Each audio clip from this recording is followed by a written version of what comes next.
Welcome to the Haven Collective. I'm J.R. Forasteros, and this is the Beacon Bit. This is our last week talking about the parable of the day laborers that Jesus tells in Matthew chapter 20. If you haven't read that parable this week, go back and read it before we have this conversation. You can find a link to the passage in the description for this video. Today I want to ask, following Dr. Amy Jill Levine, who's a Jewish scholar who works with the New Testament texts, looking at Jesus in his Jewish context, right? She says that this parable is really about economic justice. What does economic justice look like? In other words, what does it look like when our economic practices, when our money is doing what God wants it to be doing? Now, in the US, we have a particular understanding of this, and it goes roughly like this.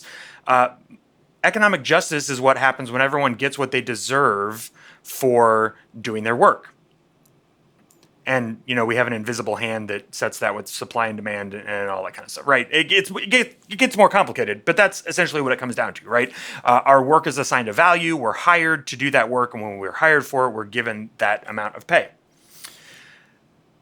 Dr. Levine insists that here Jesus is offering a radically different economic principle, which is not justice looks like everyone getting what they deserve. Rather, it's justice looks like everyone getting what they need to survive. Okay? Then she goes into this parable and she points out that in a lot of the interpretive history of this parable, it is not about economics. In fact, some scholars will specifically say this is not a parable where Jesus is offering economic theory. This is a parable about faith or about spirituality or something like that. And she pushes back and says, I don't know about that. Jesus had some pretty strong words about economics.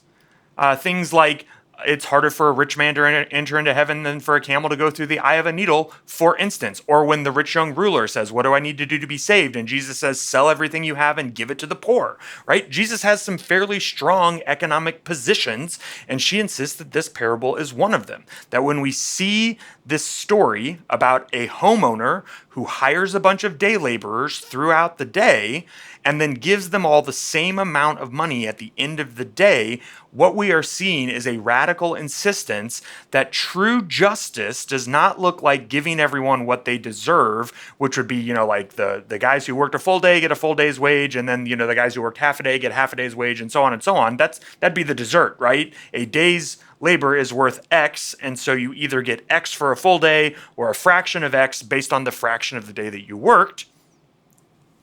Rather, it's what everyone needs, because a day's wages in a subsistence economy would have been what people needed to survive. That's how that amount that they considered a day's wage got negotiated.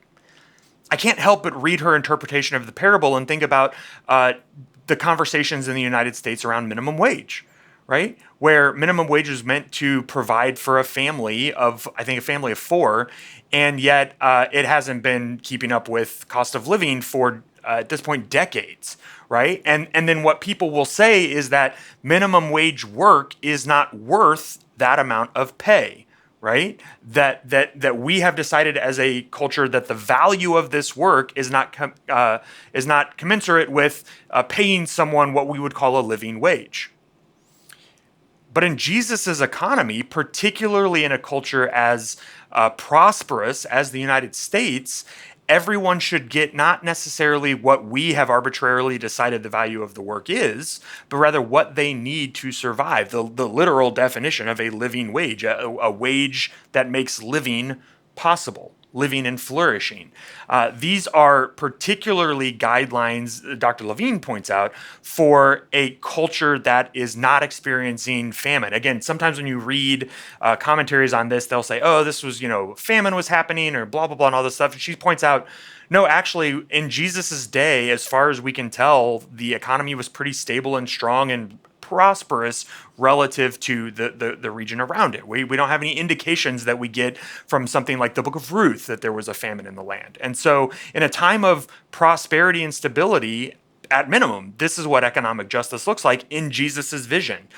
So I think if we let this parable be what Dr. Levine interprets it as, a possible vision for economic justice, it becomes a radical challenge for us. And I want to talk about in our beacons, both the sort of big picture of that, how we allow Jesus's economic teachings to challenge our American views of money, But I also want to talk about it on a really sort of granular level. What does that mean for Haven, for us gathering in our beacons? What does it look like for us to practice economic justice, given that we're a small church like we are, right? I think these are really important conversations. And I think that Dr. Levine's interpretation of the parable is going to help us have those. I'm really grateful for it.